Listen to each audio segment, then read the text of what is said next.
Hey elementary leaders, so I do not have your huddle bucket today because it is super simple for this weekend. You're going to go over the lesson review, story is Abraham, and then you're going to ask your application questions like always, and then the reinforcement activity is you have the kids sit at the tables for their huddle groups, and then you instruct the kids to raise their hand if they have faced any of these scenarios. And so you read these scenarios one at a time. I waited for our family to get a pet. Yay! I waited for God to heal a member of our family. Yay! I waited for a game or toy I wanted. Yay! Whatever it might be, you go through the list and have them raise their hands if it is something that they've waited for. And then our memory verse activity is you're going to write the memory verse up on the board and have the kids say it out loud. It's the last week of this series, so hopefully there's lots of kids in your class that know the memory verse.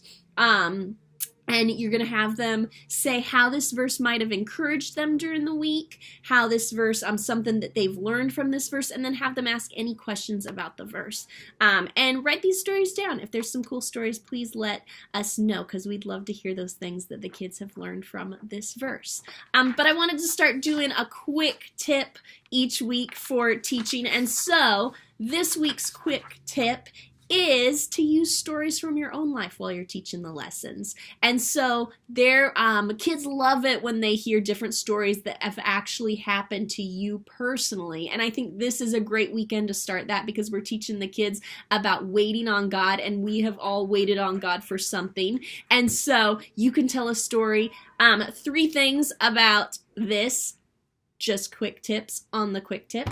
But first one is make sure it's PG, so don't tell a story that you wouldn't want a kid to know. So make sure it's PG. Second, make sure it's relevant.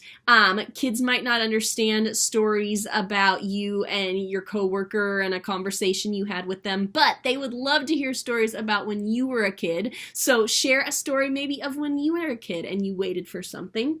And then just make sure it's the right length. So don't tell a 15-minute story. Usually keep it to 2 minutes, is probably 2 minutes or under will keep their attention.